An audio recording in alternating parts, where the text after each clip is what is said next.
देवाय हरे परमात्मने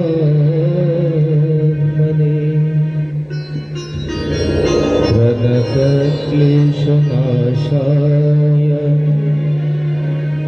गोविन्दाय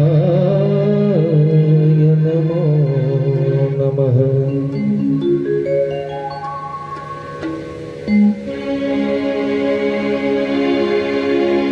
पुत्रं विशालदेवस्य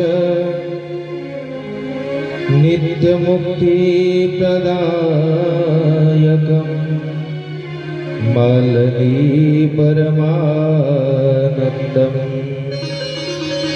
वन्दे चक्रधरं विभुं नीमाम्बोदरसम्भूतं कान्वादनन्तनायका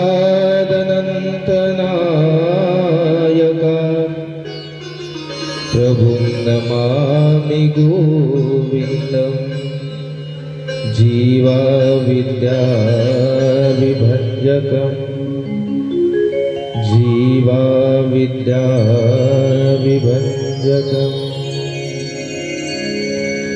हे गोविन्द हे गोपाल हे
संगीतमय श्री प्रभु कथा तथा प्रसाद सेवा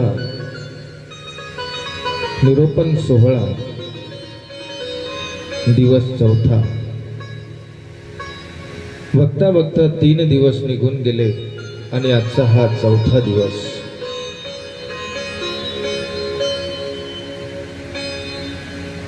आमचे योगेश दादा म्हटले सकाळी,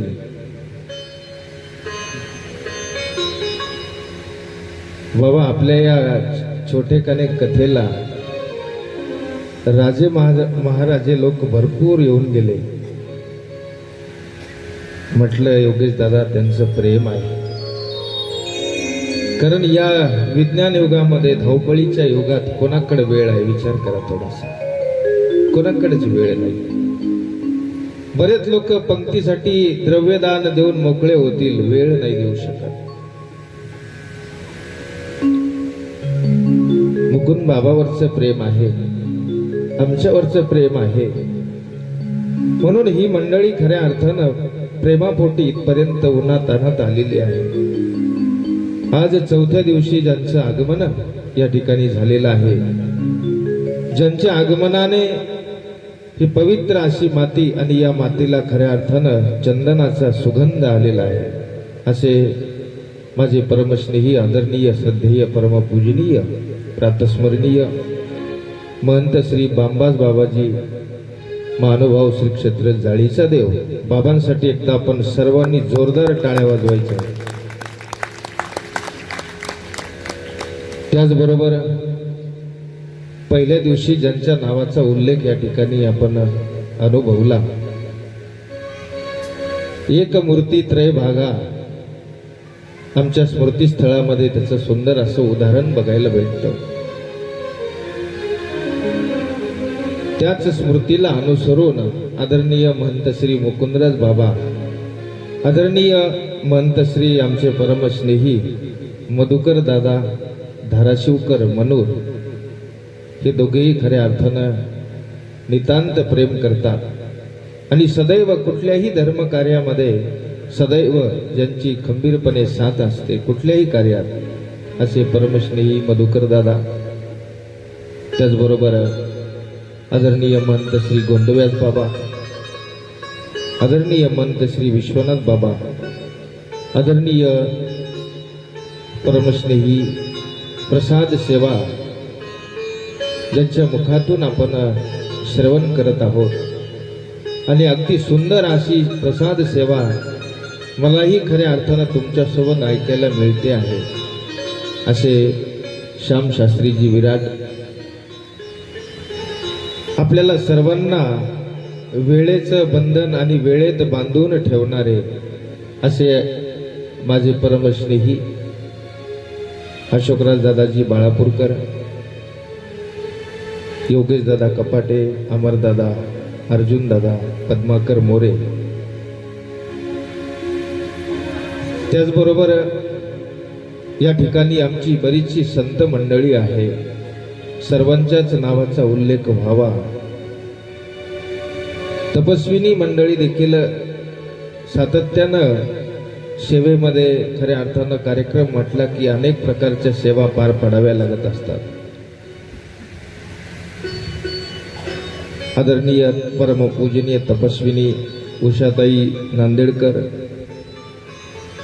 आदरणीय परमपूजनीय आमच्या मुकुंद बाबाला खऱ्या अर्थानं खंबीरपणे साथ देणाऱ्या आणि सेवाभाव ज्यांच्यामध्ये ओतपोत भरलेला आहे, कधीही कोणीही आल्यानंतर हसून खऱ्या अर्थानं स्वागत करतात, अशा आदरणीय परमपूजनीय तपस्विनी पूनमताई नांदेडकर, आदरणीय परमपूजनीय तपस्विनी विजुताई दुतोंडे, तपस्विनी प्रेमाई नांदेडकर, पूजनीय तपस्विनी अर्चनाताई नांदेडकर, पूजनीय तपस्विनी आजच ज्यांचं आगमन झालं तपस्विनी पूनमताई नांदेडकर लोंढे सांगवी, पूजनीय तपस्विनी मिनलताई नांदेडकर, आणि अभ्यागत म्हणून आदरणीय पूजनीय तपस्विनी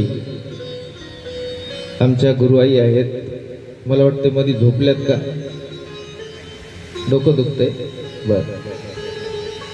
लेकराचं कौतुक पाहण्यासाठी आलेल्या आदरणीय तपस्विनी सविता अक्का जामोदेकर गोपचोंडी, त्याचबरोबर आमच्या बडवणेबाई आहेत, रेखाताई सोनवणे नांदेड, प्रभाकर सावंत,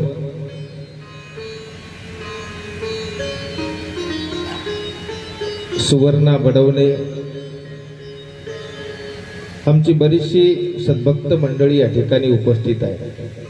गेल्या वर्षी संपूर्ण दिवस उपस्थित होते, परंतु आज ज्यांची उपस्थिती झाली असे आमचे आनंदराव पाटील सोमठाणकर, त्यांच्या समवेत आलेले आमचे दादा आहेत. अडचणी भरपूर आहेत, पण अडचणीला बाजूला सारून सुद्धा आले. आष्टूर येथून आलेली आमची सर्व सद्भक्त मंडळी आहे, ज्यामध्ये आमचे संजू भाऊ आहेत, दत्तराव बाबर, अर्जुन भाऊ बाबर, बाळू भाऊ बाबर, आदी सर्व ही मंडळी आलेली आहे. आमचे अगदी निकटचे जवळचे परमार्ग सेवक श्रीमान सद्भक्त मधुकर गुरुजी मनोरकर शाळेला सुट्टी देऊन रजा देऊन इथपर्यंत आलेले आहेत. आमच्या मेघाताई आलेल्या आहेत, मेघाताई मनोरकर. आता चेहऱ्याने तर मी बऱ्याच लोकांना ओळखतो बरं का, पण नावं आमच्या सोमठाणा पेठ पिंपळगाव येथून आमच्या ताई आलेल्या आहेत, पदयात्रेत असतात. आता नावं काही माहीत नाहीत मला, मी तुमची सर्वांची क्षमा मागतो. चेहरे सर्वांचेच परिचयाचे आहेत, नावं माहीत नाहीत. सर्वांना दंडवत करतो. स्थानवंदन सुदर्शन या यूट्यूब चॅनलवर आपण सर्वांनी ही कथा कालांतराने सुद्धा आपण पाहू शकता. असे आमचे लांडे साहेब, उपस्थित सर्व नांदेड येथून, नांदेड परिसरातून, अनेक ठिकाणावरून आलेल्या सर्व भाविक भक्तांना पुनश्च एकदा दंडवत करूया आणि आजच्या चौथ्या दिवशीच्या कथेला आपण सुरुवात करणार आहोत.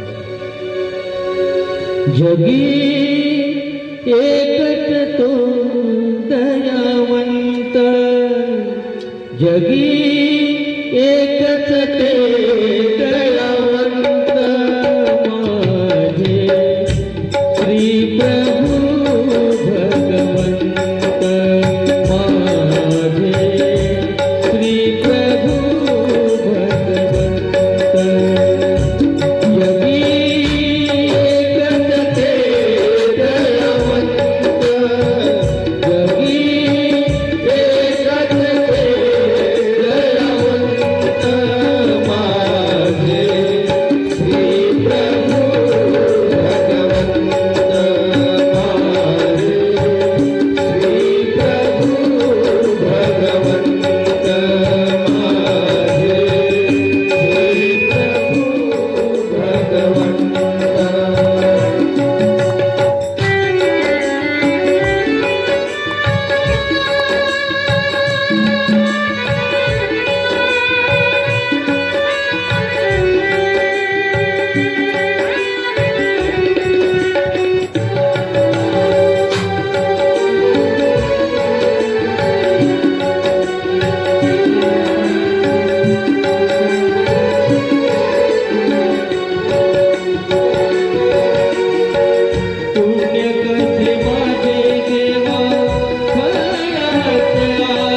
कृपावंत वीर सुखिताचे कृपावंत माझे श्री प्रभू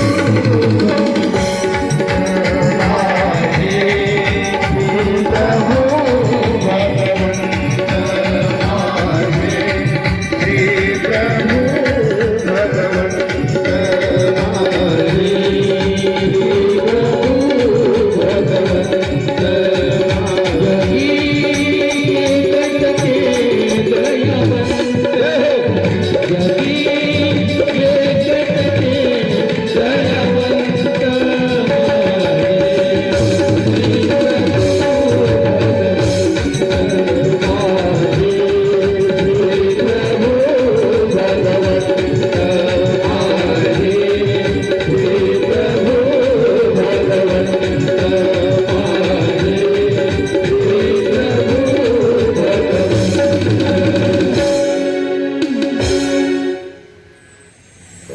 आणि अशा प्रकारे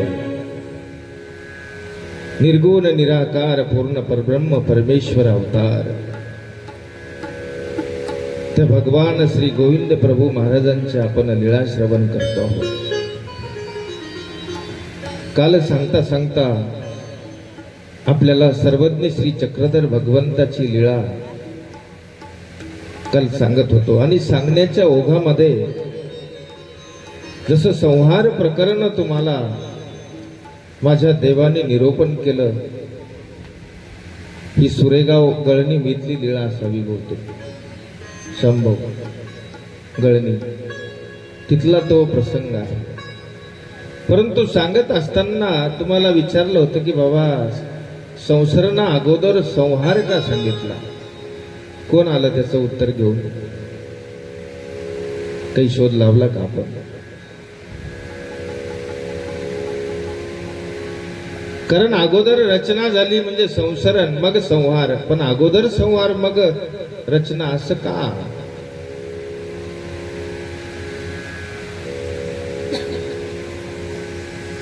आणि ही लीळा सांगत असताना तुम्हाला सांगितलं गेलं काल की बाबा दायंबाला स्थिती दिली, पण ती स्थिती दायंबाला दिली नव्हती. कथा झाल्याबरोबर आमच्या छोटूबाईनं मला सांगितलं, बाबा ते दायंबा नव्हते, परस नाईक होते. माझ्या लक्षात आलं की हो, गोष्ट खरी आहे. म्हणजे अभ्यास चिंतन हे कितपत आहे यावरून लक्षात येतं. विचार करा थोडासा आपणही. कारण संसरण आणि संहार हे दोन प्रकरण आहेत. अगोदर रचना नंतर संहार. पण अगोदर संहार सांगितला त्याचं कारण असं आहे, कारण रचना आणि संहार सांगितला असता तर एकदा रचना झाली, संहार झाला, मग आता परत रचना होईल की नाही याची आपल्याला कदाचित मनामध्ये शंका आली असती. पण अगोदर संहार सांगितला आणि मग रचना झाली म्हणजे वारंवार सृष्टी संहार होणार आहे आणि वारंवार सृष्टीची रचना सुद्धा होणार आहे. हे खऱ्या अर्थानं आमच्या भाष्यकारांना त्या ठिकाणी दाखवायचं किंवा स्वामींनाही दाखवायचं होतं, म्हणून संसरणा अगोदर संहार घेतलेला आहे. आमच्या तारकेश्वरी ताई आज आलेल्या आहेत. बरीचशी मंडळी आपल्या या कथेला आता नवीन नवीन मंडळी आलेली आहेत, नवीन नवीन चेहरे आहेत आणि हे सर्व जिज्ञासक आहेत. या जिज्ञासक वर्गाच्या हाती काहीतरी लागावं,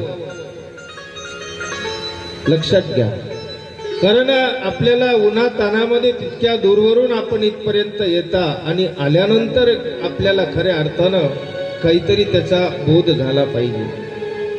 काहीतरी त्याच्यातून चार दोन अक्षर, चार दोन शब्द आपल्याला यातून घेता आले पाहिजे, तर खऱ्या अर्थानं आपलं कथेचं साफल्य झालं.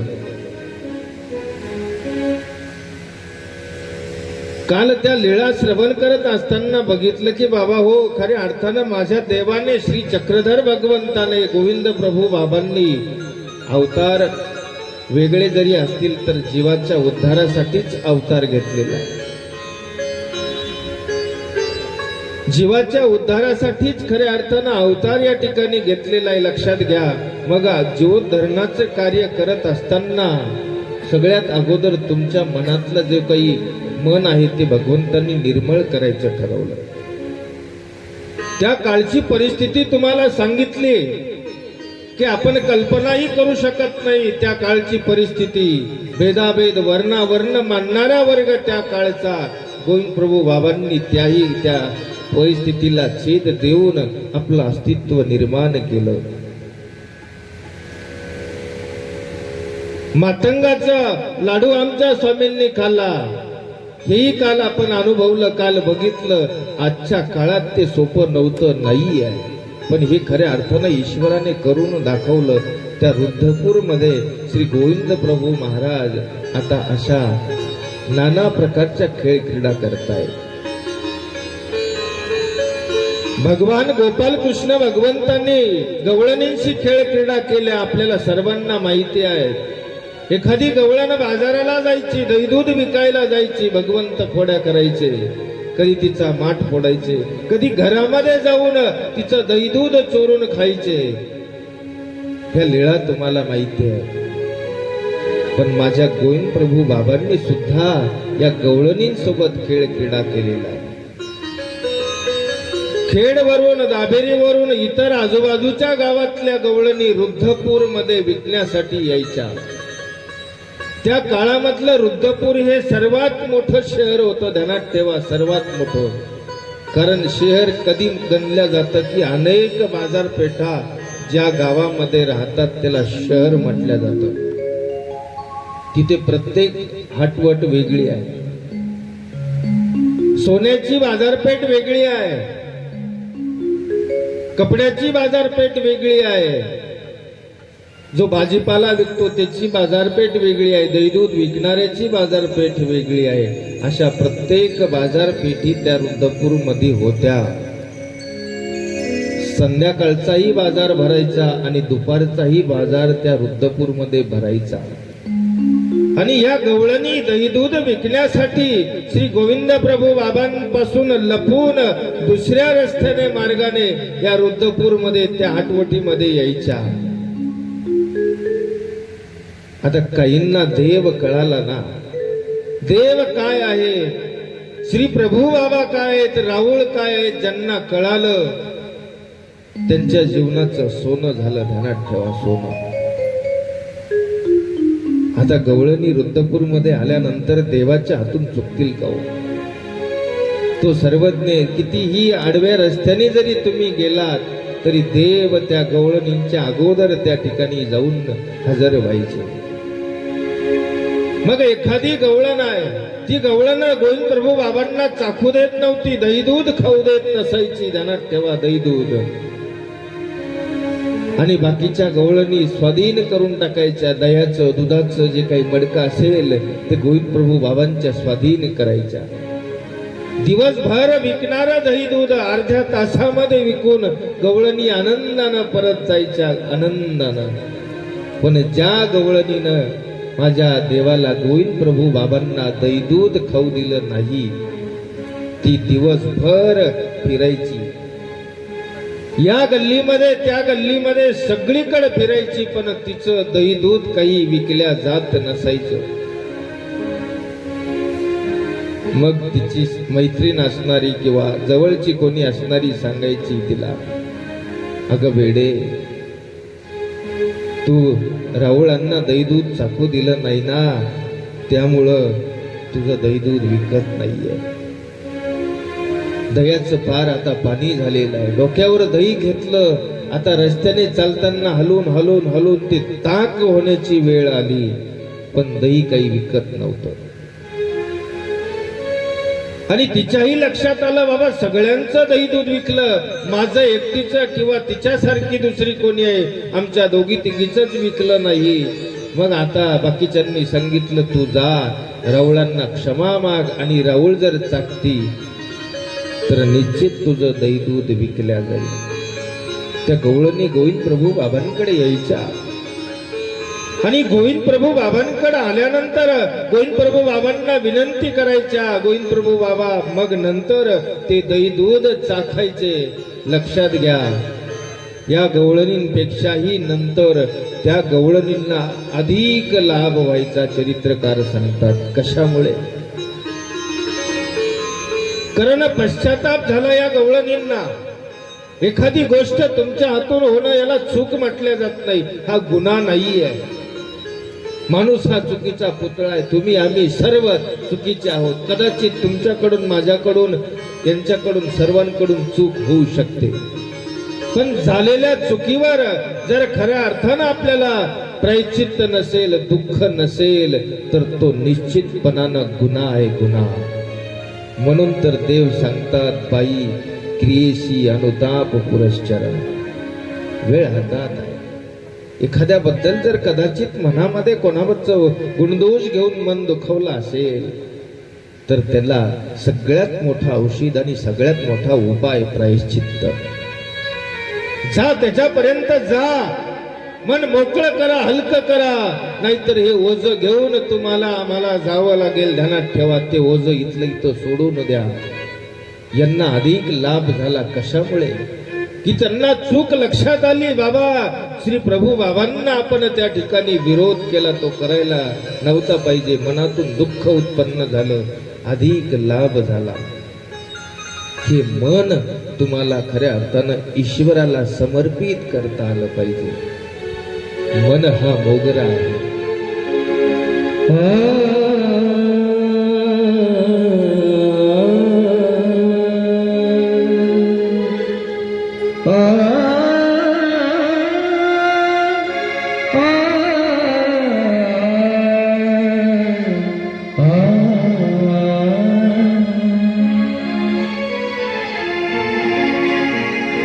मन हा मोगरा अर्पुनीश्वर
हा मोगरा अर्पुनी ईश्वरा. आपलं मन जर त्या ईश्वराला जसं फूल आपण अर्पण करतो तसं मन देवाला अर्पण केलं ना तर पुनरपी संसारा येणे नाहीये. आपलं तेच तर कुठे कुठे चुकतं. आपण शरीराने इथे असलो तर मन घरी असतं. म्हणून लक्षात ठेवा, हे मन तुम्हाला ईश्वराला समर्पित करायचं आहे. नाहीतर वरवडे आपण बऱ्याच गोष्टी देवाला समर्पित करतो, ध्यानात ठेवा, नाही चालणार. भगवान श्री गोविंद प्रभू बाबांच्या सन्निधानामध्ये एक स्त्री आलेली आहे. तिने आपले सर्व अलंकार गोविंद प्रभू बाबांकडे ठेवले. साले साहेब,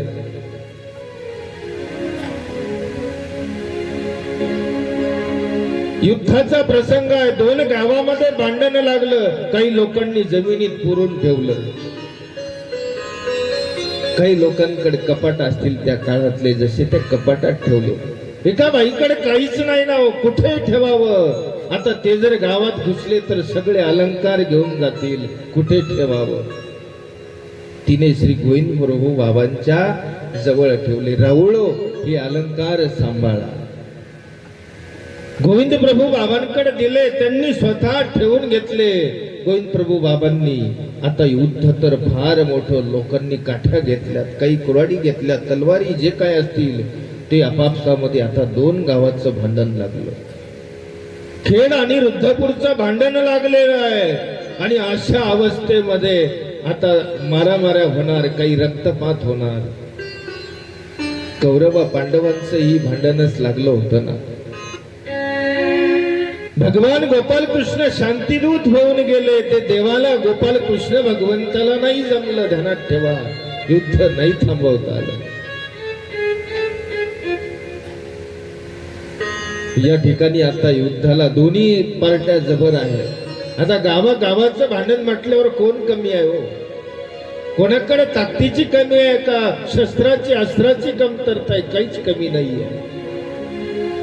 आता या भांडणामध्ये कोणाचं डोकं फुटेल, कोणाचे गुडघे फुटतील, कंबर काय कुठे काय लागतील, काही नेम नव्हता. इतकं जोरात भांडण आता पेटणार हे देवाला कळालं. देवाने सांगितलं नाही, त्यांना निरोपण केलं नाही. ही विशेषता गोविंद प्रभू बाबांची ध्यानात ठेवा. भगवंताला श्रीमद भगवत गीता सांगावी लागली गोपाल कृष्ण भगवंताला. तिथे भगवंत आता शांतीदूत होऊन गेले. ऐकलं नाही ना. आता अर्जुन युद्ध नको म्हणते. देव अर्जुनाला सांगतात, अरे उठ, हातात धनुष्य घे. किती कमाल आहे हो. थोडा विचार करा, दोन अवतारात किती भिन्नता आहे. हातातलं शस्त्र टाकून दिलं अर्जुनानं. अरे भिक्षा मागून खाल्लेली काय वाईट आहे? हे माझे मामा मावशे काके बंधू गुरु यांना मारून मी काय साध्य करणार आहे? अरे हातात झोळी घेऊन भिक्षा मागून खाल्लं ना तर ते काय वाईट आहे? देव त्या ठिकाणी अर्जुनाला काय म्हणतात? देवाने अर्जुनाला प्रवृत्त केलं. श्रीमद भगवद्गीता सांगितली, आत्म्याचं स्वरूप सांगितलं. अरे तूच काय, मी जरी ठरवलं तरी आत्म्याला मारू शकत नाही. हा आत्मा अजर आहे, अमर आहे. आणि अर्जुनाला धनुष्य हातामध्ये घ्यायला लावलं. 18 अध्याय भगवद्गीता या भगवान गोपाल कृष्ण भगवंतांनी सांगितली. आता इथेही भांडण आहे. आता इथल्या भांडणामध्ये गोविंद प्रभू बाबा गेले, बघितली परिस्थिती, अनुभवली. दोघेही आता भांडणासाठी सज्ज आहेत. या दोघांच्या मध्ये गेले आणि 2 हात गोविंद प्रभू बाबांनी दोन्ही पार्ट्याला दाखवले. एकही शब्द बोलले नाही श्री प्रभू बाबा, एकही शब्द. आता त्या लोकांनी आपापसामध्ये समजून घेतलं, राहुळ या ठिकाणी आले, तुमचं आमचं भांडण संपलं. आता दोघांमध्ये शिष्टाई झाली. वाद होता तो मिटला. कशामुळे? त्या ठिकाणी गेले, काही तत्वज्ञान सांगितलं काहीच नाही. फक्त दोघांच्या मध्ये जाऊन श्री गोविंद प्रभू बाबा दोन हात वर करून उभे राहिले. तिकडचे लोक तिकडे निघून गेले, इकडचे लोक इकडे निघून गेले. हे कार्य श्री गोविंद प्रभू बाबांचं ध्यानात ठेवा. ती बाई आली. आता गोविंद प्रभू बाबा दिसेना असे झाले. बायांना विचारते, अगं राऊळ दिसले का? ती म्हणते नाही ना. यांना विचारते, राऊळ दिसले का? नाही. का बरं विचारते? झालं काय? तिने सांगितलं, माझे अलंकार मी राऊळाकडे दिलेले आहे. माझे अलंकार मी राऊळाकडे दिले. त्या बाया त्या बाईला म्हणतात, काय म्हणतात? अगं वेडी आहेस का तू? राऊळ वेडे आहेत, राऊळ पिसे. एवढे मौल्यवान अलंकार राऊळांकडे द्यायले तू. राऊळांकड एखाद्या हाडामध्ये विहिरीमध्ये टाकतील, मग काय करशील? ती गेली घाबरून. मी अगोदरच कालही परवा सांगितलं होतं की लोक आहे ना, घाबरणाऱ्याला जास्त घाबरून देतात. घाबरणाऱ्याला जास्त घाबरून देतात. आता ती घाबरली. राऊळ वेडे, राऊळ पिसे आहेत, एखाद्या विहिरीमध्ये आडीमध्ये दरडीमध्ये टाकून देतील, काय करशील? मग ती बाई सुद्धा म्हटली, जाऊ दे, दिले तर दिले, हरकत नाही, मनाचा मोठेपणा. राऊळ नवे घेऊन देतील म्हटले मला. नवे हे जरी फेकून दिले ना, तर राऊळ नवे घेऊन देतील, हा शब्द तिने वापरला. एका क्षणात राऊळ हजर झाले आणि त्या बाईला म्हणतात, अहो मिली जाय, हे घे ना म्हणे, घे ना म्हणे. आणि तिचे अलंकार राऊळांनी तिला परत दिले. ध्यानात ठेवा, या अलंकाराची लीळा कदाचित मागच्याही वर्षी तुम्ही ऐकली असेल की माझ्या सर्वज्ञ श्री चक्रधर स्वामींच्याही संबंधित एक अलंकाराची लीळा आलेली होती. मागच्या वर्षी सांगितली होती. गोड लीळा. बघा भाव कसा असतो. एक मन समर्पित करणं, मी ह्या मुद्द्यावर बोलतोय. मन समर्पित होणं, करणं, याच्यात सुद्धा फरक आहे बरं. नुसतं दाखवणं यात सुद्धा फरक आहे. आतून मन तुम्हाला समर्पित करता आलं पाहिजे. आतून मुळात स्वामींची श्रीमूर्त बघितली एका बाईला. भरवी 32 लक्षणी मूर्त आहे. इतकं तेज स्वामींच्या चेहऱ्यावर आहे. आणि स्वामींकडे बघितल्यानंतर ती बाई वेदली. काय करावं, काय द्यावं कळत नव्हतं.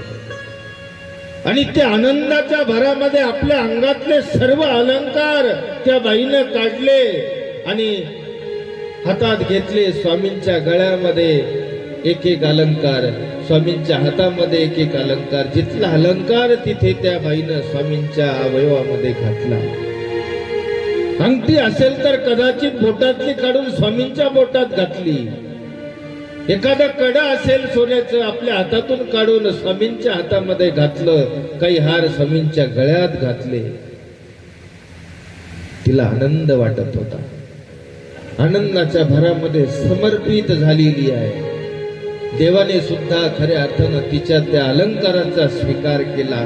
10 मिनिटं झाले आणि मनात एक किंचितही कसली कल्पना न करता ती स्वामींना दंडवत करून निघून जाते आहे. निघून स्वामींनी त्या बाईला आवाज दिला, बाई इकडे या. परत बाई आली आणि आपल्या सर्व गळ्यातले, हातातले, बोटातले सगळे अलंकार काढून स्वामींनी परत तिच्या ओटीमध्ये टाकले. ती बाई घेत नव्हती. ती बाई घेत नव्हती. ध्यानात ठेवा, पूर्वीचा काळ असा आहे की त्या संबंधित 2-3 लीळा आलेल्या आहे. लोणारची लीळा कदाचित तुम्हाला माहिती असेल.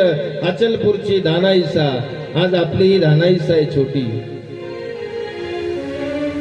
पण अचलपूरची धानाईसा आहे. ती सुद्धा त्या ठिकाणी स्वामींना द्रव्य दिलेलं, पूजा केलेलं स्वामी देत होते. तिने घेतलं नाही. उदेशिले द्रव्य भंडारी न गलीची. ज्या उद्देशाने द्रव्य काढलं ना, हातात घेतलं, ते परत भांडारात घेत नव्हते. तो कन्नरदेव राजा लोणारला आलेला, तोही त्या ठिकाणी ते द्रव्य आपल्या भांडारामध्ये टाकत नव्हता. टाकलं नाही. त्यांनी त्या निर्वाणेश्वराच्या मंदिराला जसं चुना पिटला तसंच याने सुद्धा ते उपयोगी लावलं, ध्यानात ठेवा. तसं ही बाई मनातून समर्पित झालेली आहे. तिने सांगितलं काय, देवा नाही मी तुम्हाला समर्पित केले. देव म्हटले बाई आम्ही स्वीकार केला, आता आम्ही तुम्हाला देतोय, घ्या. तेव्हा त्या बाईने घेतले आणि लांबून खिडकीतून हा सर्व प्रकार एका बाईने बघितला. योजना तर फार छान आहे म्हटली योजना, कारण मन फक्त मोठं करायचं आहे, द्यायचं आहे. आणि स्वामींना दिल्यानंतर देव तर परत करणारच आहेत. ते साधू आहेत, संन्यासी आहेत, कशाला ठेवून घेतील. हिच्यापेक्षाही जास्त अलंकार तिच्या गळ्यात होते. काही कपाटामध्ये अलंकार ठेवलेले होते, ते कपाटातले अलंकार काढले, गळ्यात घातले, हातात घातले, ती स्वामींकडे आली, साष्टांग दंडवत केला, स्वामींजवळ बसली. आता हिने जसं केलं तसं ती एक एक अलंकार काढतीये स्वामींच्या श्रीमूर्तीवर, हातामध्ये, बोटामध्ये, गळ्यामध्ये, सगळीकडे आता एक एक अलंकार या बाईने घातले. आता देव तर सर्वज्ञ सर्व जाण आहे ना. देवालाही आनंद झाला, त्या बाईलाही आनंद झाला. आता 10 मिनिटं नाही, अर्धा तास झाला, पण स्वामी शांत बसलेले आहे. त्या बाईची तगमग सुरू झालेली आहे. आता घरी जायचं आहे. बाईनी दंडवत केला देवाला, जीजी दंडवत, आता उशीर होते, येऊ का. देव म्हटले या. आता दरवाजापर्यंत गेली. दरवाजापर्यंत गेल्यानंतर आता परत पाठीमागे वळून बघते, स्वामींना म्हणते जीजी येऊ. स्वामी म्हणले या. आता डाव फसला ना. पहिल्या बाईला स्वामींनी स्वतः अलंकार काढून दिले, पण या बाईला देव काही काढून देत नाहीये. आता हिचं मन घरी जाण्याकडे लागत नव्हतं, मन चलबिचल झालं. अरे आपल्या गळ्यातले तर दिले, घरातले कपाटातले सुद्धा काढून आपण देवाला दिले. आता करावं काय प्रश्न पडला. आणखी तिसऱ्यांदा स्वामींना त्या बाईने विचारलं, जीजी खरंच जाऊ का. स्वामी म्हटले हो जा, तुम्हाला कोणी थांबवलेले, जा. शेवटी ती बाई म्हणते त्यांना की जीजी ते अलंकार, स्वामी म्हणतात तिथं तुम्ही आम्हाला दिले ना, समर्पित केले ना. जीजी त्या बाईची तुम्ही देऊन टाकले ना. तसे माझे देव म्हटले ती आमची इच्छा, आम्ही द्यावं की न द्यावं हे आमच्या मनावर आहे, तुम्ही आम्हाला समर्पित केले. लक्षात ठेवा, आपण कधी कधी मन समर्पित करण्याचा कधी नाटक करतो, प्रयत्न करतो, पण इथे मन समर्पित तुम्हाला खऱ्या अर्थानं निसंकोचपणे करायचं आहे. या गवळणींनी आता चूक लक्षात आली. बाबा सगळे मडके देवाकडे नेऊन ठेवले आणि म्हटले बाबा हे मन आता तुम्हाला समर्पित झालेलं आहे. ज्या कृष्ण भगवंताकडे गवळणी समर्पित झाल्या होत्या, तुम्हाला तुमच्या माहितीस्तव सांगतो, लक्षात ठेवा. या गवळणींना भगवंताने संबंध दिला. या गवळणी कोण होत्या हो? कधी विचार केलाय तुम्ही? लोकांनी कृष्णाला बदनाम केला हो. या गवळणीच्या थट्टा करतो, गवळणीच्या खोड्या करतो, साड्या लपवतो, दही दूध चोरून खातो. अरे या गवळणी कोण होत्या माहितीये तुम्हाला? मागच्या जन्मामध्ये नाही तर अनेक जन्माची तपश्चर्या या भगवंताला प्राप्त करण्यासाठी एका एका पायावर उभं राहून अनेक वर्ष तपश्चर्या केलेली आहे. भगवंत भेटला नाही.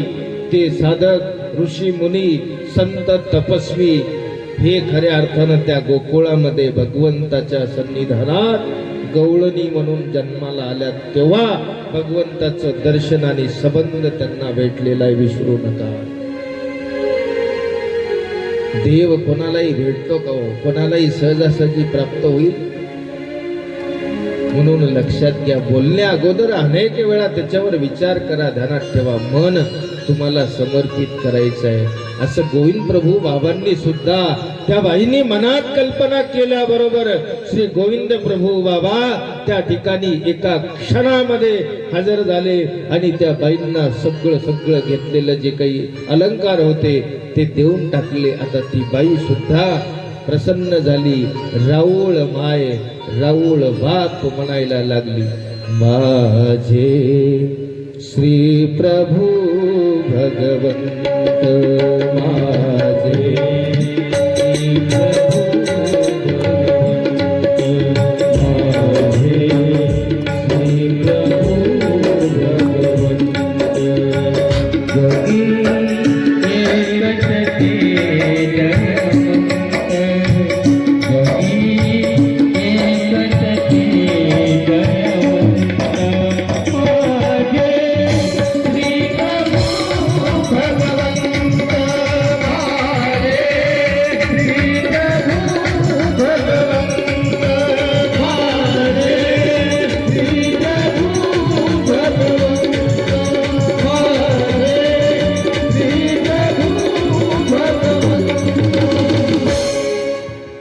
म्हणून लक्षात ठेवा बाबा हो, कधी कधी आपण परीक्षा घेतो साधूची, संताची, काही लोक देवाची सुद्धा परीक्षा घेतात. देव खरंच आहे का अशी परीक्षा घेतात. अरे बाबा, देवाची परीक्षा घेण्यासाठी तुम्हाला तितकं तत्पर व्हावं लागेल, तितकं स्मरणनिष्ठ व्हावं लागेल. एका आवाजात देव येऊ शकतो. ध्यानात ठेवा, तुम्हाला बोलवता यायला पाहिजे. तुमच्या बोलवण्यामध्ये, तुमच्या याच्या स्मरणामध्ये, चिंतनामध्ये तेवढी ताकद हवी आहे. एक ब्राह्मण भिक्षा मागून आपला उदरनिर्वाह करायचा आणि उदरनिर्वाह करत असताना एक दिवस दररोज भिक्षेला जाण्या अगोदर हातामध्ये श्रीमद भगवद्गीतेचं पुस्तक आणि भगवद्गीता वाचायचा. दररोज भगवद्गीता वाचायचा. एक दिवस एका श्लोकाजवळ आला आणि थांबला. अनन्याश्चिन्तयन्तो मां ये जना पर्युपासते तेषां नित्याभियुक्तानां योगक्षेमं वहाम्यहम्. या श्लोकापाशी आला आणि थांबला. विचार करायला लागला, बाबा या भगवद्गीतेमध्ये सांगितलं की जे सांगितलं ते सत्य आहे, खरं आहे. आणि देवाने या श्लोकामध्ये सांगितलं, बाबा अनन्यतेनं जो कोणी माझी भक्ती करेल त्याचा योगक्षेम सुद्धा मी चालवतो. वहाम्यहम, योगक्षेमम वहाम्यहम. त्याला चिंता करण्याची गरज नाही, त्याची सारी चिंता मला आहे. मी त्याचा योगक्षेम चालवेल. कधी? जर तो अनन्य भावानं भक्ती करत असेल तर. तो म्हटला, बा आता एवढं जर देवाने या गीतेमध्ये सांगितलं, आता मलाही भिक्षा मागून भोजन करावं लागतं. आज भिक्षाला गेलो तर खऱ्या अर्थानं उद्याची चूल पेटते. उद्या लेकरा बाळांना, परिवारांना खायला भेटतं. उद्या आज जर चूल पेटली, आज भिक्षेला गेलो तर. मग त्यानेही ठरवलं की बाबा देवाचं स्मरण करत घरातच बसायचं, भिक्षेला जायचं नाही. त्याने हातामध्ये गाठी घेतली, कोपऱ्यामध्ये गेला, बसला. एक दिवस झाला, स्मरण करतोय, देव प्रसन्न होणार आहे. देवाने सांगितलं, मी स्वतः येऊन तुला जेव घालील, तू स्मरण कर, एकनिष्ठतेनं माझी भक्ती कर. तो कोपऱ्यामध्ये गेला, बसला, स्मरण करतोय, देवाचं नाम घेतोय. बघता बघता एक दिवस झाला, देव काही आलेच नाही. आता चिडचिड होते माणसाला. लक्षात घ्या, कधी कधी एक माझा तर अनुभव असा आहे, तुमच्या पोटामध्ये अन्न असेल, तुम्ही जेवलात आणि जर कुठेही समजा प्रवचनाला, कीर्तनाला, स्मरणाला बसलात तर मन लागतं. तुम्ही कीर्तनाला प्रवचनाला बसलात, आता तुम्हाला खऱ्या अर्थानं पोटात भूक लागलेली आहे कडकडून, मन तुमचं कधीच लागणार नाही. या उलट जेव्हा तुम्हाला एखाद्या कितीही सुंदर असं निरोपण चालू आहे, भूक लागलेली आहे, तुम्हाला चिडचिड होईल. वेळ झाला बाबा, कधी कधी अर्धा तास पाऊण तास एवढा खटाटोप करून कार्यक्रमाचं आयोजन केलं जातं. तुम्ही लोक उशिरा येता. 9ला ध्वजारोहण होणार, 10ला होतं. 9 ते 12 सभा चालणार, मग ते 10ला झालेलं 1 तास आगाव 1ला संपणार. पण 1 तास वाढल्यानंतर आपल्याला 10 लोक आमच्याजवळ येतात, बाबा टाइम बघा 1 वाजला. अरे हो बाबा, की बाकीच्या सगळ्या गोष्टी मॅनेजमेंट करताना वेळ लागतो ना. तसं आता या ब्राह्मणाच्या पोटामध्ये अन्न नाहीये, भूक लागलेली आहे, आता चिडचिड होते आहे. तो स्मरण करतोय, पण रागात स्मरण करतोय, स्मरण करतोय, रागात स्मरण करतोय. आणि पहिला दिवसभर देव प्रसन्न झाला तर मनात विचार करत होता, देवाकडून अलंकार मागायचे. देवाला बायकोच्या अंगावर फाटलेली साडी आहे ना, 10-5 साड्या मागून घेऊ. मुलं आता हे भाकरीचे वाळलेले तुकडे खाऊन खाऊन आता थकून गेले, काजू बदाम मागून घेऊ. अशा प्रकारचे मनोर्थ माळका करत एक दिवस गेला. दुसरा दिवस उगवला, आता चिडचिड होते, देव आले नाही. तिसरा दिवस उजाडला, भिक्षेला गेला नाही. पत्नी म्हणते, अहो असं काय करताय, भिक्षेला जा, घरी अन्न नाही खायला. नाही म्हटला, नाही थांब. तो हातात गाठी घेऊन तिथे देवाचं नाव घेतोय, स्मरण करतोय. लक्षात घ्या, स्मरण. देव नाही आले. रागाच्या भरामध्ये उठला. 3 दिवस गेले. देवाने सांगितलं ना, 1 दिवस 2 दिवस, अरे तिसऱ्या दिवशी मिळणार नाही का, अवश्य मिळेल. पण तिसऱ्या दिवशी याला भेटलं नाही. तो रागात उठला, चुलीजवळ गेला, हातामध्ये कोळसा घेतला आणि इथे आला. भगवद्गीतेचं पुस्तक हातामध्ये घेतलं, उचकलं. त्यामध्ये जो श्लोक होता, अनन्या चिंतयन्तो माम ये जना पर्युपासते तेषां नित्याभियुक्तानां योगक्षेमं वहाम्यहम्. या श्लोकाला पूर्णपणे त्याने मिठून टाकलं. कोळसा घेतला आणि तो श्लोक काळा करून टाकला. आपली झोळी घेतली, भिक्षेला निघाला. आणि भिक्षेला गेल्यानंतर मग आता घराची बेल वाजली. घराला बेल नसेल कदाचित, घराची कडी वाजवली. आणि कडी वाजवल्यानंतर पत्नीने दरवाजा उघडला. आत्मारामांचं घर हेच का म्हटले, हो तुम्ही कोण. नाही, त्यांच्या नावाने पार्सल आलेलं आहे. बैलगाडी भरून पार्सल होतो. सगळं तिथे रिचवलं पत्नीने. आता ते या बसा म्हटले, नाही माझ्याकडे वेळ नाहीये, पार्सल दिलं की मला जावं लागतं. बर, कोणी पाठवलं, तुमचं नाव काय, कोणी पाठवलं. त्यांनी नाव सांगितलं नाही. मग पती विचारतील त्यांना, काय सांगावं, कोणी पाठवलं. त्या गाडी वाहकानं एकच सांगितलं की त्यांना एवढंच सांगा म्हणा की आज सकाळी ज्याचं तोंड तू काळं केलं त्याने हे पार्सल पाठवलं. तो निघून गेला. 1 तासानंतर तो भिक्षा घेऊन आला घरी. बघितलं तर काय, घरामध्ये आल्याबरोबर सगळा काया पालट झालेला आहे. पत्नीकडे पाहतोय, दोनदा तीनदा पत्नीकडे पाहतोय. बाबा हीच पत्नी आहे का? का? अरे पत्नीच्या अंगावरची साडी बदलली, अंगावरचे अलंकार बदललेले आहेत. मुलं भाकरीचे तुकडे खाणारे, वाळलेली भाकर खाणारे मुलं आता काजू बदाम खात आहेत. ध्यानात ठेवा, काजू बदाम. आणि एवढं सगळं बघितल्यानंतर आणि 1-2 तासातच हा बदल झाला. तो ब्राह्मण आता त्या आपल्या पत्नीला विचारतोय, अगं कोणाकडून आणली साडी, हे अलंकार कोणाचे का चोरून आणले का? नाही, हे काजू बदाम कुठून आणले, कोणी दिले, चोरून आणले का? परेशान झाला. पत्नी म्हणले, खाली बसा. अगोदर खाली बसा, पाणी घ्या. पाणी दिलं आणि शांततेत बसा. आणि मग आता सांगायला लागली की 1 पार्सल तुमच्या नावाने आलं होतं, पत्ता तर बरोबर आहे, तुमचं नाव, तुमच्या वडिलांचं नाव, तालुका, जिल्हा सगळं बरोबर आहे, पिनकोड बरोबर आहे, घराचा नंबर सुद्धा बरोबर आहे. आणि सगळं असताना या परिसरात तुमच्या नावाचा माणूस दुसरा कोणीच नाही, एवढं मोठं सगळं पार्सल तुमच्या नावावर टाकून तो निघून गेला.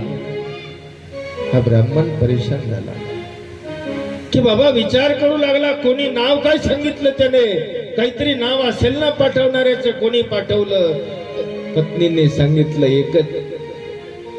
तो जाताना म्हटला की बाबा एवढंच सांगा तुमच्या मालकाला की तुम्ही आज सकाळी ज्याचं तोंड काळं केलं ना त्याने हे सगळं पाठवलं. ब्राह्मणाच्या लक्षात आलं की बाबा आज मी सकाळी कोणाचं तोंड काळं केलं. सत्य सनातन काळापासून हा शाश्वत धर्म चालत आलेला आहे. आजही जगाच्या पाठीवर एकच ग्रंथ असा आहे ज्याची जयंती साजरी केल्या जाते, श्रीमद भगवत गीता. गीता सुगीता कर्तव्या किमन्ने शास्त्र विस्तरे या स्वयं पद्मनाभस्य मुख पद्मात विनिस्मृता. गीता ही सुगीता करून घ्या. कशामुळे? अरे बाबा ही भगवंताच्या मुखातून आलेली आहे. माझ्या देवानी सांगितलं भाई, गीता श्रीकृष्णोक्ती येर अवघी व्यासोक्ती. एकच ग्रंथ जगाच्या पाठीवर असा आहे, तो भगवंताच्या मुखातून आलेला आहे, तो म्हणजे श्रीमद भगवत गीता. आणि यातलं एक न एक वाक्य, एक न एक शब्द 100% सत्य आहे, ध्यानात ठेवा. आणि त्या ब्राह्मणाला चूक लक्षात आली. यातून आपल्याला मला सिद्धांत हा सांगायचा आहे.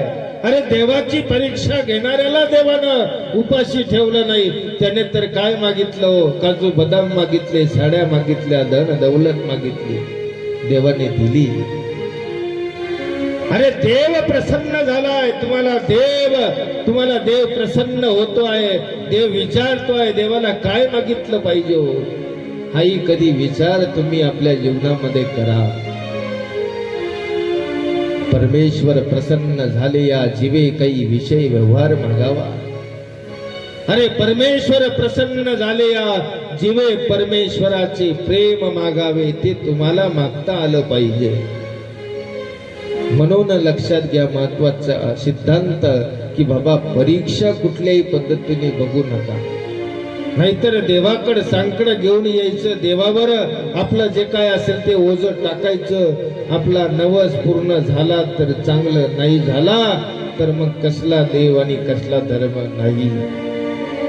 कसल्याही परिस्थितीमध्ये आपल्याला देवाला सोडायचं नाहीये, देवाला विसरू नका. अरे बाबा आपण जोडलेल्या ज्या काही सुख दुःखाच्या गोष्टी असतील ना, तो भोग तुम्हाला आम्हाला भोगावाच लागतो, ध्यानात ठेवा. नाहीतर कधी कधी संकट आले, लोक म्हणतात बाबा मी एवढा देवधर्म करते, मी एवढा देवधर्म करतो, माझ्या वाट्याला दुःख येतं, कशामुळे? अरे बाबा त्याचंही उत्तर आहे ना, त्याचंही उत्तर देवाने सांगितलेलं आहे. घाबरू नका. देव म्हणतात यशानुग्रम इच्छामी तस्य वित्तम हराम्यम आपदा शोक कष्टम च तस्य दुःखम पदे पदे. काय सांगितलं? अरे ज्याच्यावर अनुग्रह करतो, मला ज्याला जवळ बोलवायचं आहे, ज्याच्यावर माझी सत्ता आहे ना, त्याला मी तस्य दुःखम पदे पदे, मी पावला पावलाला दुःख देतो. कसं दुःख देतो? तस्य वित्तम हराम्य, त्याचा पैसा मी हिसकावून घेतो. आपदा शोक कष्टमच, आपदा त्रास दुःख कष्ट पदे पदे, पावला पावलाला मी देतो. मग आणखी काय राहिलं? तुम्ही देवावर नाराज होता, उदास होता, कारण तुमचा नवस पूर्ण झाला की मग देवाला डोक्यावर घेऊ, खांद्यावर घेऊ, मिरवणूक काढू, कुठे ठेवू आणि कुठे नाही असं होतं. आणि जर नाही झालं तर एखाद्या साधूनी सांगितलं जा तुझं काम होईल, काम झालं, तुमचा विश्वास वाढला, मग जिथे कुठे दिसले तुम्ही त्यांना दंडवत करता. गुण कळाले की माणसाची श्रद्धा वाढते. एखादा म्हणतो अरे बाबा तुझे गुरु भेटले होते, काय त्यांनी सांगितलं तसंच्या तसं 100% घडलं. मग कोणाचे पठ्याचे गुरु आहे? गुण कळाले श्रद्धा वाढते. एखादा दोष कळाला तुम्हाला की मग आता तो जवळ भेटल्यानंतरही तुम्ही त्याच्या जवळ जात नाही. तोच माणूस म्हणतो का रे बाबा तू तर इतका सांगत होता, गेल्या गेल्या आल्या आल्या त्यांच्या जवळ जात होता. आता गुरु आले 4 दिवस झाले तरी तू दंडवत करायला आला नाही. ती का गुरु आहे का? दोष कळाले, आपली श्रद्धा कमी जास्त झाली, ध्यानात ठेवा. म्हणून सांगण्याचं तात्पर्य एकच आहे की बाबा तुम्हाला देव कळाला, धर्म कळाला ना, तो धर्म सोडू नका. यद्धारयते तद्धर्म, म्हणून धर्म जो धारण केला जातो ना त्याला धर्म असं म्हणतात. तो धर्म सोडू नका. ही आम्हाला भगवान श्री गोविंद प्रभू महाराजांनी सुद्धा विचारातून न सांगता आचारामधून, आपल्या कृतीमधून सांगितलेलं आहे. माझे श्री प्रभु भगवंत, माझे श्री प्रभु भगवंत, माझे श्री प्रभु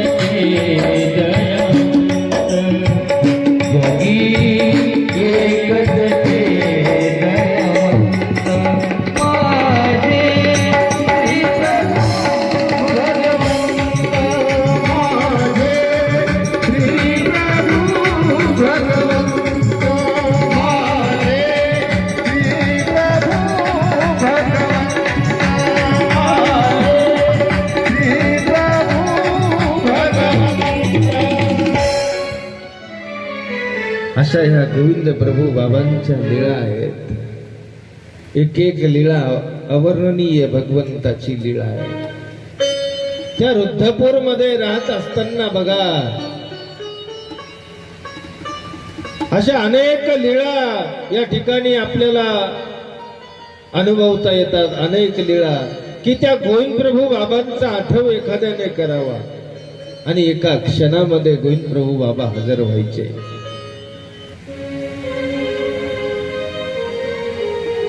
आता त्या ठिकाणी एक सदन असं घर होतं.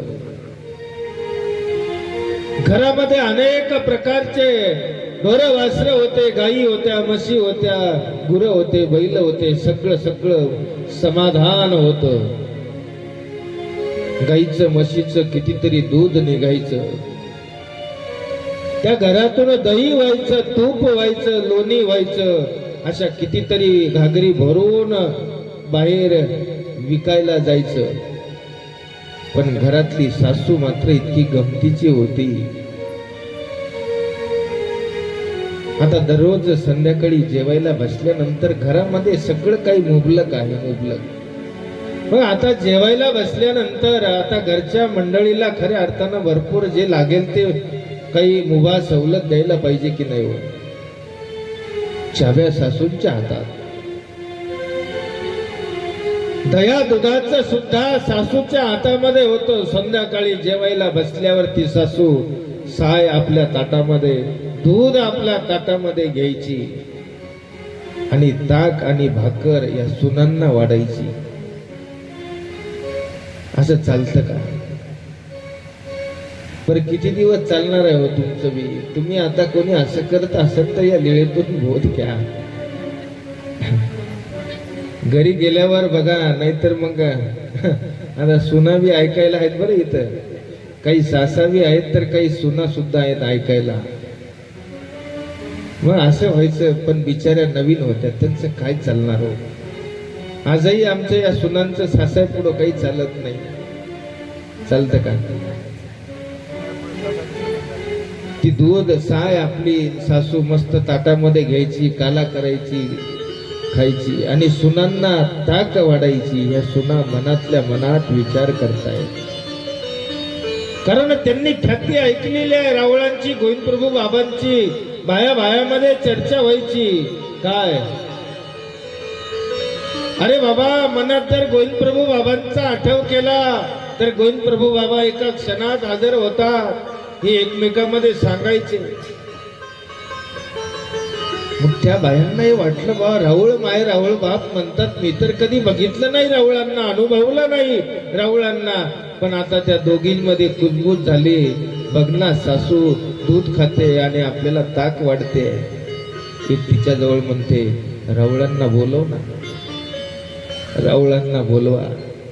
आणि रावळांचा आठव केला तर रावळ येतात असं अनेक लोकांनी सांगितलेलं आहे.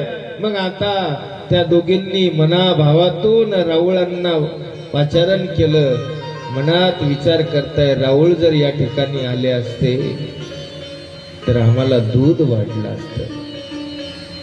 आणि असा मनात विचार करतात न करतात तर एका क्षणामध्ये श्री भगवान गोविंद प्रभू महाराज त्या सुनेच्या घरामध्ये हजर झालेले आहेत. आता जेवायला बसल्यानंतर आता दररोज दूध खाणारी सासू आणि सुनेला ताक वाढणारी आता जेवायला बसले. सगळे ताट वाट्या वाढलेले आहेत आणि आता जेवायला बसणार तेव्हा गोविंद प्रभू महाराज आले. ते दुधाचं मडकं हातामध्ये घेतलं, साईचं मडकं हातामध्ये घेतलं आणि या सुनेच्या ताटामध्ये वाढताय. ही सून नको म्हणते, रावळो नको नको, अहो मेली जाय घेना म्हणे. एक फटका दिला पाठीमध्ये ठेवून. मनातल्या मनात राऊळ म्हणतात, मी त्या कामामध्ये होतो, तिथून मला बोलावलं. राऊळ आले असते तर दूध वाढलं असतं. आता वाढतोय ना, घेना. ती मनातून तर रावळांना आनंदी होती, खुश होती, आनंद वाटत होता. राऊळ आले, वाढताय. पण सवळ सासू बसलेली आहे आणि सासू बसलेली असल्यामुळे आता डायरेक्ट द्या म्हणता येतं का हो? ताटामध्ये रिचवलं, अहो मेली जाये घे म्हणे, खाये म्हणे, अहो मेली जाये खाये ना म्हणे. सासूला ताकभात खाऊ घातला. मग असं झाल्यानंतर सासूला आता लक्षात आलं की बाबा आपलं कुठेतरी चुकतंय. किती दिवस चालणार आहे तो? लक्षात घ्या, किती दिवस चालणार आहे? आज तुमच्या हातामध्ये सत्ता आहे, उद्या तुमच्या सुनेच्या हातामध्ये नाही येणार का? विचार करा. कारण तुम्ही जर या काळामध्ये सत्तेचा जर चांगला वापर केला तर येणाऱ्या काळात तुम्हाला सुद्धा खऱ्या अर्थानं चांगले दिवस येतील. ध्यानात ठेवा. तुम्ही सत्तेचा गैरवापर केला, सुनेवर दादागिरी केली, सत्तेचा गैरफायदा घेतला तर उद्या येणारा काळ सुद्धा आपले हातपाय थकल्यावर गैरफायदा घेतल्याशिवाय सोडणार नाही. उघडा डोळे, बघा नीट. म्हणून ध्यानात ठेवा.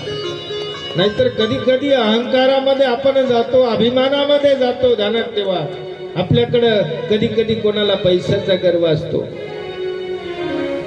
कोणाला गाडीचा गर्व आहे, कोणाला घोडीचा गर्व आहे, कोणाला माडीचा गर्व आहे, तर कोणाला बॉडीचा गर्व आहे, कोणाला दाढीचा गर्व आहे, तर कोणाला साडीचा गर्व आहे. आपण सगळे गर्वामध्ये गेलो आहे की नाही? अभिमान गर्व सोडून द्या. एखादीला वाटतंय माझ्यासारखी साडी दुसरी कोणाचीच नसावी, आणि चांगली साडी घालून आली की ती जवळजवळ गावामध्ये 4 वेळा चक्रा मारून येते. काम काहीच नसतं, काहीच काम नसतं, पण 4दा चक्रा मारते. पण तिला विचारतच नाही कोणी. हे लई मोठं दुःख असतं. का ग माय केवढ्याची घेतली तू साडी? कोणीच विचारत नाही ना. तिला अजून टेन्शन येतं. त्या टेन्शनच्या भरात तिनं एकाची वळई फुकून दिली. संध्याकाळ झाली आणि एवढा मोठा प्रकाश पडला, सगळं गाव जमा झालं. मग तिथं सगळं गाव जमा झाल्यावर एक शेजारची बाई आली, म्हातारी बाई दुसऱ्या गावची आली. आता हिचं गावात सगळ्यासोबत भांडण, कोणासोबतच पटत नव्हतं. शेजारच्या गावची म्हातारी बाई आली बघायला. अरे बाबा काय जळतंय, कसं जळतंय? गवताची वळई जळायला लागली. बघायला आली आणि संध्याकाळी त्या प्रकाशामध्ये हिच्या साडीवर काही टिकल्या होत्या. टिकल्या ह्या चमचम चमकायला लागल्या. हिचं लक्ष गेलं. हिनं हातात घेतली. का ग माय, लईच भारी दिसती, केवढ्याची आहे? रात्री तिला विचारलं. ती म्हटली, का ग म्हातारे, कोण्या गावची तू? तू जर 1 तास अगोदर येऊन मला म्हटली असती तर या गरीबाची वळी कशाला पेटवली असती म्हटली. लक्षात घ्या, आपल्याला अनेक प्रकारचे गर्व आहेत, म्हणून गर्व सोडून द्या. मत कर तू अभिमान रे बंदे, झोटी तेरी शान रे.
म्हणतात की मत कर तू अभिमान, झोटी तेरी शान. सगळं आपल्याला इथलं इथं ठेवून जायचं आहे. जेही आपल्या हातामध्ये काही सत्ता पावर आहे ना, त्याचा वापर चांगला करा. हे त्या सासूला कळालं. मग आता 4-2 वेळेस मनात कल्पना केली, गोविंद प्रभू बाबा आले. मग आता परत देवाला यायची गरज पडली नाही. आता ती सासू सुनांना घेऊन बसायची. सगळं मुबलक आहे ना रे बाबा, आपल्या घरी सगळं आहे. कमाई केलेली कशासाठी आहे? आपल्यासाठीच आहे ना. मग एकाला एक का करता? जे लागेल, ज्याला जे हवं असेल त्याच्या हाताने घेऊ द्या. घर कशाला म्हटलेलं आहे? मग तुम्ही द्यावं मोजकं, त्यांनी खावं, त्याला घर नाही म्हणत. ज्याला जे जेव्हा लागेल, भूक लागली ना, त्यांनी हाताने जावं, घ्यावं, खावं.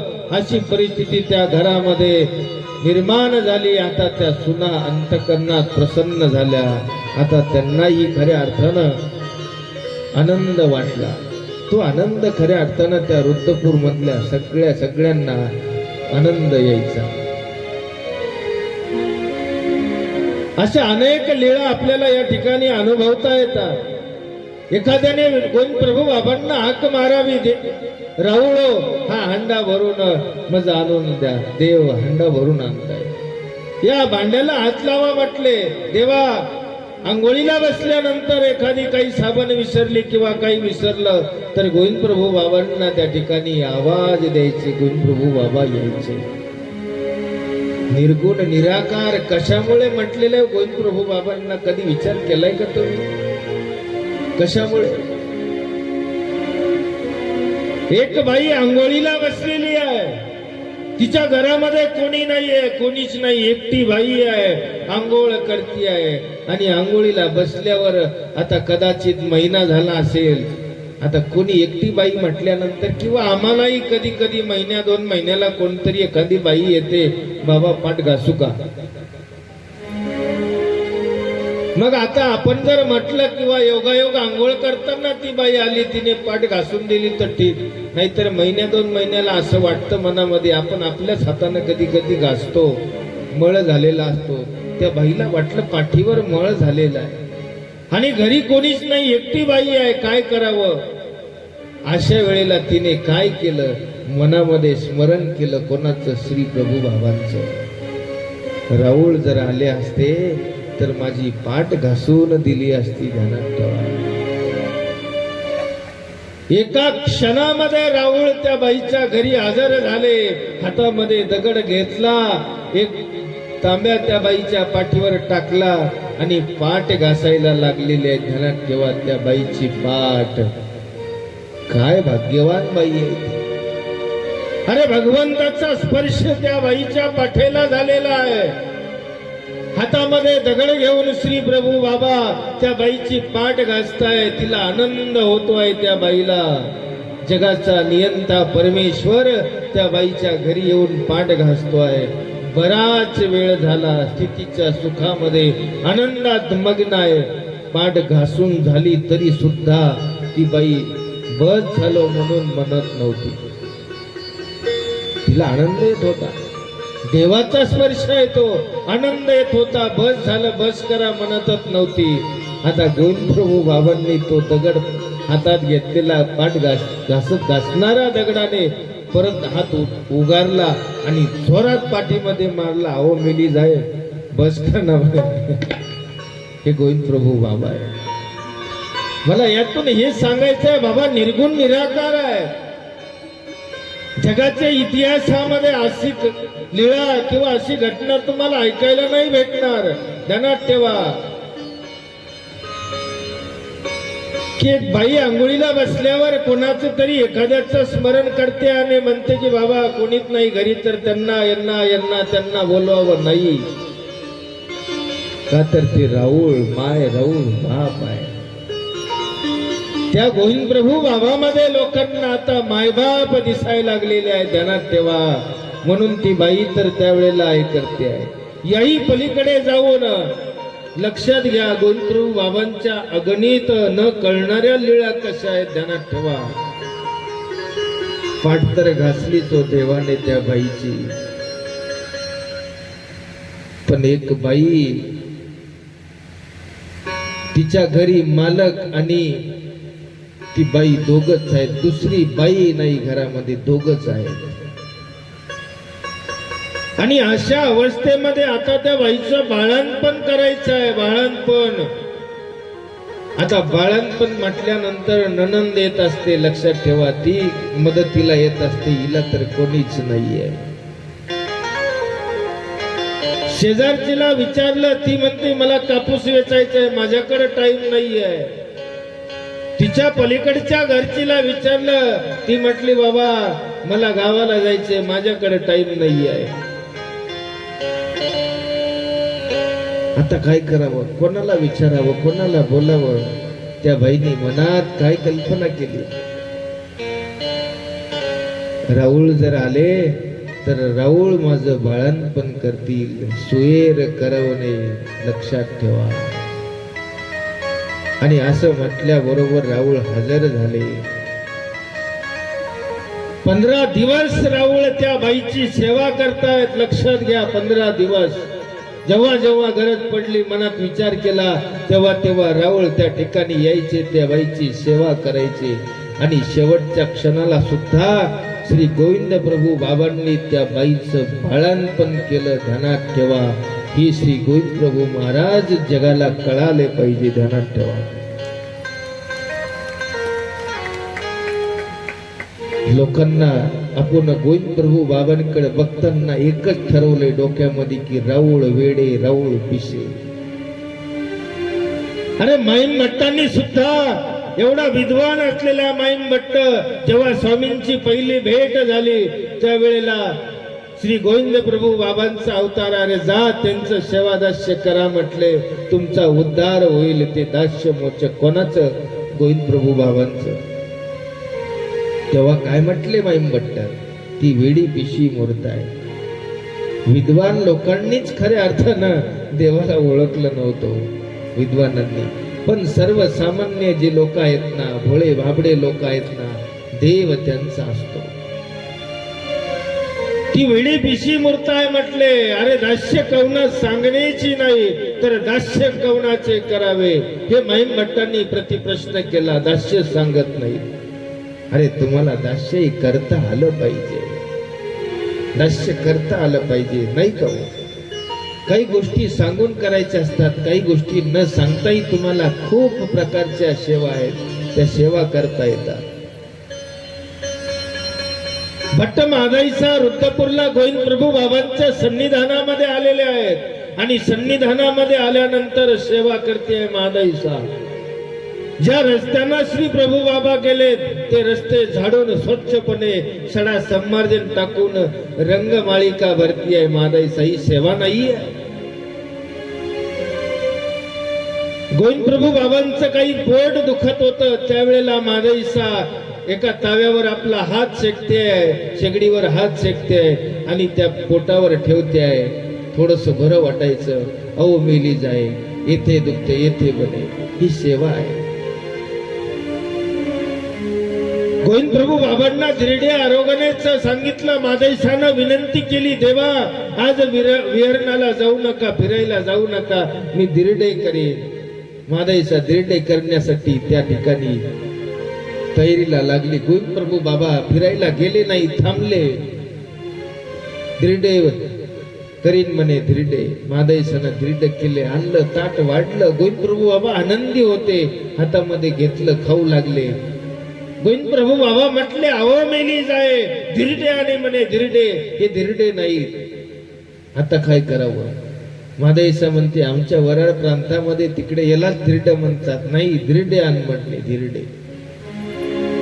मादाईसा गेली, जे पीठ होतं त्यात आणि दुसरं काहीतरी 1-2 पदार्थ टाकले, थोडी सोजी वगैरे टाकली. मग आता त्याला चांगल्या पद्धतीनं हे केलं आणि मग आणून गरम करून आणून ठेवलं. प्रक्रिया थोडीशी बदलली. हा, अहो मेली जाय, हे होय ना म्हणे धिरडे होय म्हणे. केलं काय? तेच प्रकार. ही सुगरण असते. आईचा खाऊ घातला देवाला, आईचा. जे काही अमृत फळ आहेत ना, अमृत फळ ते तसेच आहेत, फक्त काय केलं मानायसाने इकडं आले, वाफेवर थोडेसे शेकवले केले आणि थोडस काही तूप वगैरे लावून नेऊन ठेवले. हा आत्ता होय म्हणे, अहो मेली जाये आत्ता माझी होय म्हणे. सेवा करता आली पाहिजे, प्रक्रिया तीच आहे, पदार्थ तोच आहे, फक्त त्या पद्धतीने देवाला खाऊ घालता आला पाहिजे. ध्यानात ठेवा. होतं का असं? म्हणून महत्वाची गोष्ट लक्षात घ्या, आपल्याला ती सेवा ईश्वरापर्यंत पोहोचवायची आहे. म्हणून देव सुद्धा सकळग्रही व्यापार करणे. अरे बाबा, आपण देवाची सेवा करायची. देव आता घरोघरी जने जने देवाला आठवण केली, मनामध्ये विचार केला. जो अर्थवंत आहे, अर्थवंताच्या पाठी तो उभा मुरारी. अशा पद्धतीने देव आता उभा राहत होता.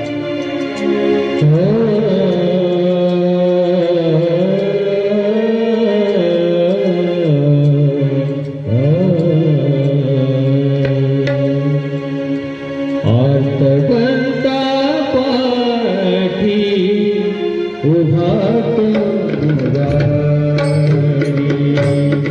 अर्थवंता पाठी उभा तो मुरारी.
फिरे दारोदारी जीवासाठी, ज्याने हाक मारलेला मनातून अर्थ स्वराने हाक मारितो, घेई धाव अनंता.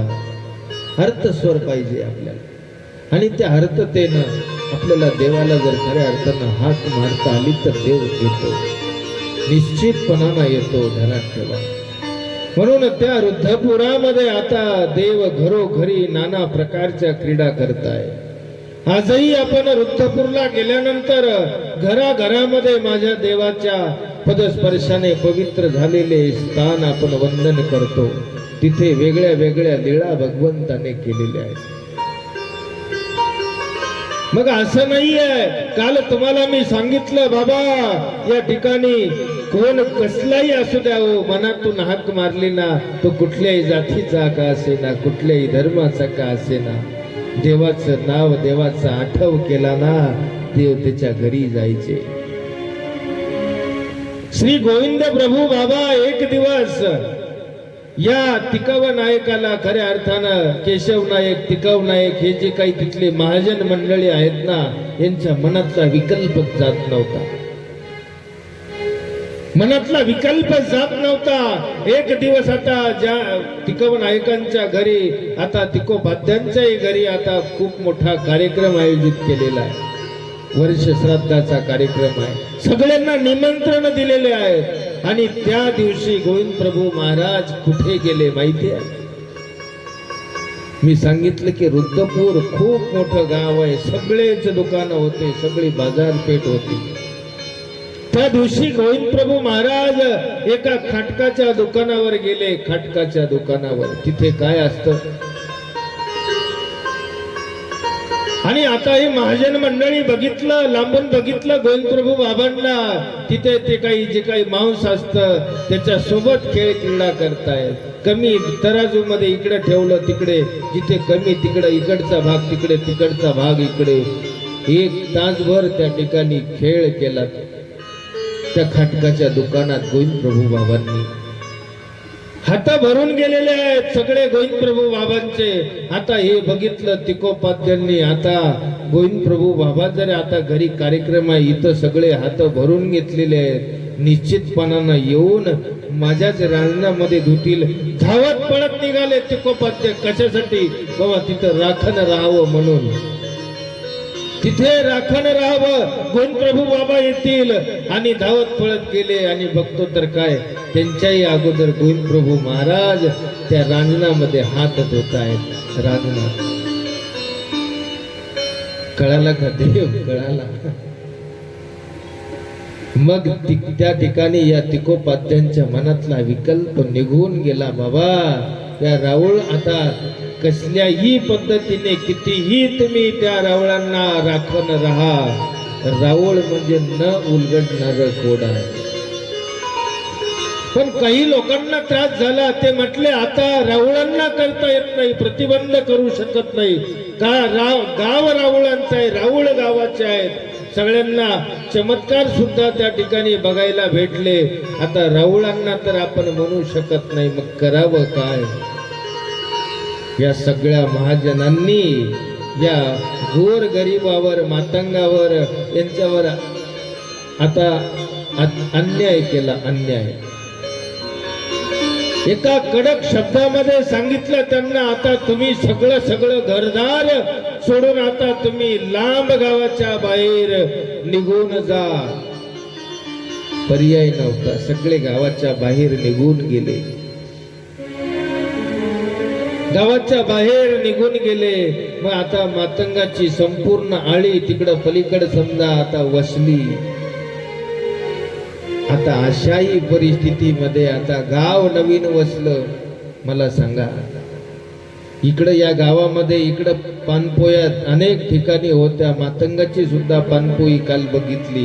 आता गाव नवीन तिकडं वसलं, इथून येऊन पाणी तिकडं घेऊन जा, पुन्हा त्याच भानगडी. मग आता ती मंडळी मात्र आता तिकडे राहायला तर गेली, पाण्यासाठी तडफडते आहे, पाण्यासाठी तडफडते आहे, पाणी पाणी करते आहे. आणि एरवी सुद्धा गोविंद प्रभू महाराज या ठिकाणी आता दररोज यायचे, बसायचे. खेळ क्रीडा करायचे. आता गोविंद प्रभू बाबांचं दर्शन नाही आहे. आता दररोज पावला पावलाला तासा तासाला गोविंद प्रभू बाबांचं या लोकांना दर्शन व्हायचं. आता लांब निघून गेल्यामुळं दर्शन नाही आहे. ते मनात म्हणायचे माझं दर्शन द्या हो, आम्हाला सन्निधान द्या, दर्शन द्या.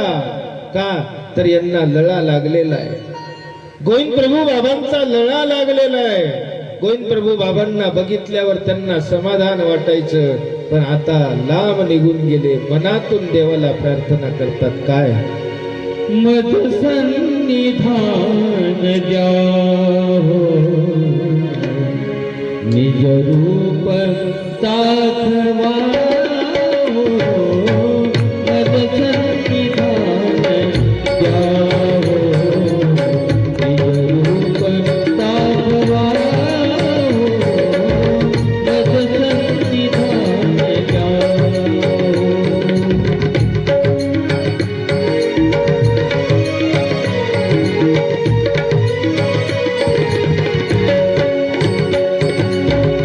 करुण पाणी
आणि हे मातंग आता देवाला मनातून अंतकरणातून प्रार्थना करताय, देवा आम्हाला हे सन्निधान द्या, तुमचं रूप दाखवा. रोज दर्शन होत होतं ना, आता कधीतरी स्वामी जायचे.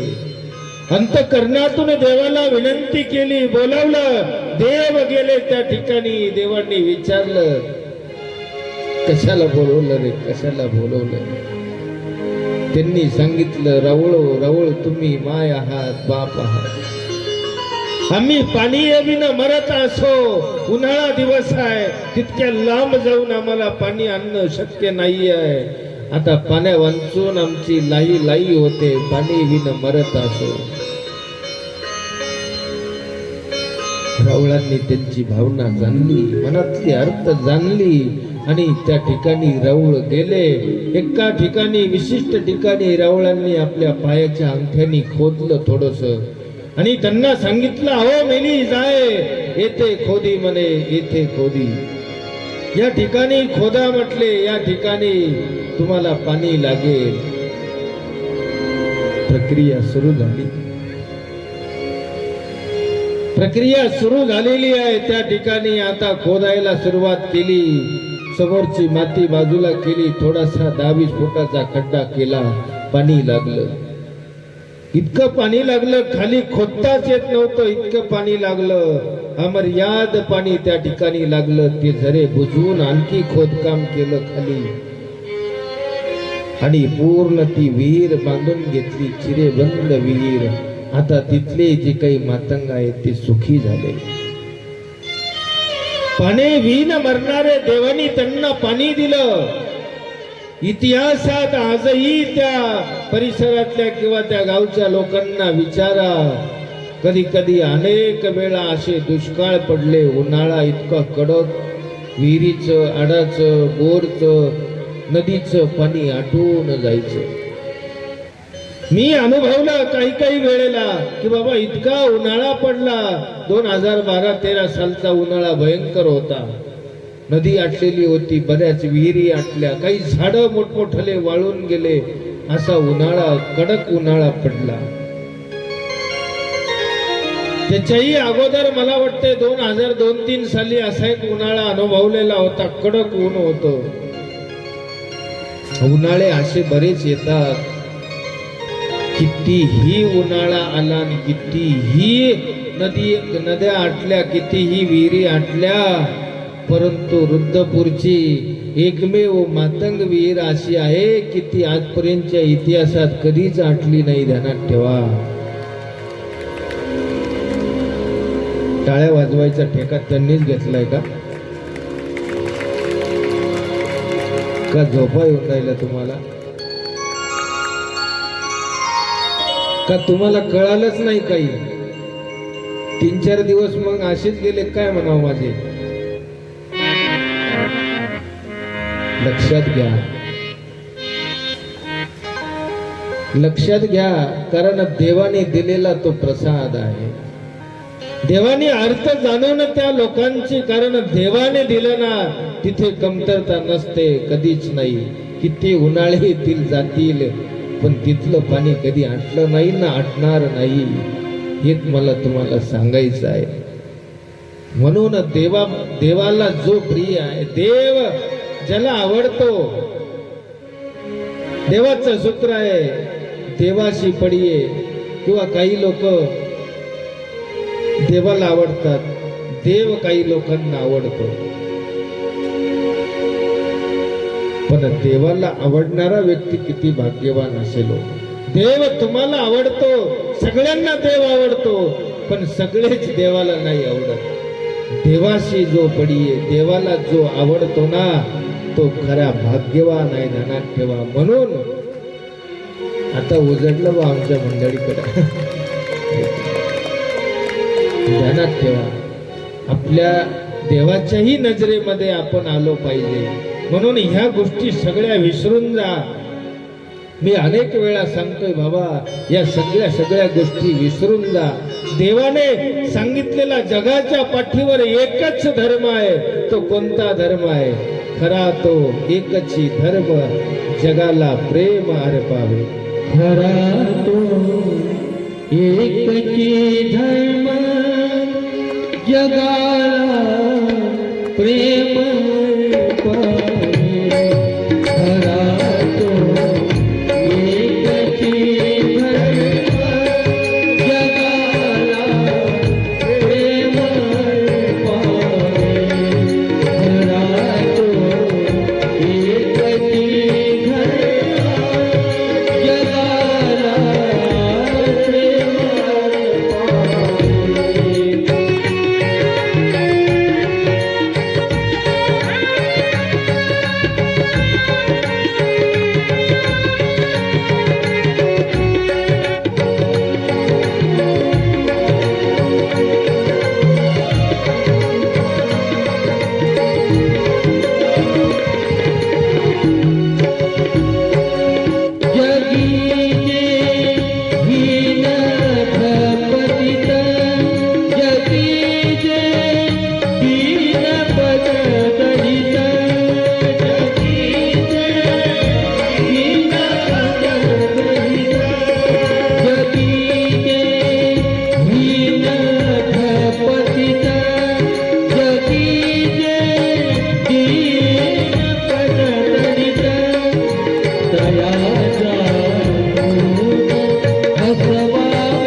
म्हणून खरा तो एकची धर्म. जगात एकच धर्म आहे काय की बाबा आपापसामध्ये प्रेम भाव ठेवा, प्रेमाने बोला बस. प्रत्येक धर्म हीच शिकवण देऊन जातोय. तसं गोविंद प्रभू बाबांनी सुद्धा त्या रुद्रपूरमध्ये अनेक लीळेंच्या माध्यमातून तुम्हाला आम्हाला सांगितलं काय बाबा आपापसामध्ये प्राणी मात्रावर, माणसावरच नाही हो, प्राणी मात्रावर सुद्धा दया करा, प्रेम करा, हे शिकवणारे आमचे श्री गोविंद प्रभू महाराज आज आपण चौथ्या दिवशी अनुभवले. आज या ठिकाणी ज्यांचं आगमन झालं असे आमचे परमस्नेही आदरणीय श्रद्धेय परमपूजनीय महंत श्री भगतराज बाबाजी बोरीकर बळेगाव बाबांचं आगमन झालेलं आहे. आपण टाळ्या वाजून स्वागत करायचं. आदरणीय परमपूजनीय तपस्विनी सुवर्णाताई भोजने यांचं देखील या ठिकाणी आगमन झालेलं आहे. त्यांनाही दंडवत, त्यांचंही आपण टाळ्या वाजून स्वागत करायचं आहे. आमचे आदरणीय सुजान मुनी दादा त्यांचंही आगमन झालेलं आहे. आदरणीय बरीच मंडळी आहेत. आमचे बिजेगाव येथून राम पाटील आलेले आहेत, रामजी पुंडलिक पाटील हांबर्डे, त्यांचेही या ठिकाणावरून धन्यवाद, दंडवत प्रणाम. आमचे निळा येथून आलेले आमचे भक्त आहेत. खरोखर 2-3 दिवस उशिरा का होईना पण दर्शन झालं. दंडवत. खूप मंडळी आहे या ठिकाणी आलेली आहे, सर्वांना दंडवत करतो. आपण गेल्या 3-4 दिवसापासून कथा श्रवण करता आहात. कदाचित कधी कधी बोलण्याच्या ओघात काही कमी जास्त होत असेल. ही गोविंद प्रभू कथा मी तुम्हाला सांगतोय, माझी कसली तयारी नाही आहे. ही गोविंद प्रभू महाराजांची कथा पहिलीच आहे आणि कथेला सुरुवातच भावेश्वर मंदिरापासून झालेली आहे. ध्यानात ठेवा बरं का. मी असंच काहीतरी वेडं वाकडं कीर्तन प्रवचन करायचो आणि आताही वेडं वाकडंच करतोय, असं काही नाही. आणि बाबांनी सांगितलं, आमच्या मुकुंद बाबांना इथं कथा करायची आहे. त्या गोष्टीला नाही म्हणता आलं नाही, होकार दिला. पहिली कथा श्री चक्रधर कथा केली. मला वाटलं आणखी या ठिकाणी बाबा आपल्याला गोविंद प्रभू कथा सांगायची आहे, श्री चक्रपाणी कथा सांगायची आहे, श्री दत्त कथा सांगायची आहे. एवढंच नाही तर जे स्मृतीस्थळ आहे, माझा आवडता विषय आहे, तो सुद्धा संगीतमय स्मृतीस्थळ मला आपल्याला सांगायचं आहे. पण एकदाच सगळ्या गोष्टी होणार नाहीत. टप्प्याटप्प्यानं आपण त्या सगळ्या गोष्टी पूर्ण करणार आहोत. सर्वांना दंडवत करून या ठिकाणी मी थांबतो. माझे श्री प्रभू भगवंत, माझे श्री प्रभू भगवंत, माझे श्री प्रभू भगवंत, योगी एकते जयवंत, योगी एकते जयवंत, माझे श्री प्रभू भगवंत, माझे श्री प्रभू भगवंत, माझे श्री प्रभू भगवंत, माझे श्री प्रभू भगवंत. श्री गोविंद प्रभू महाराज की जय. दंडवत बाबा.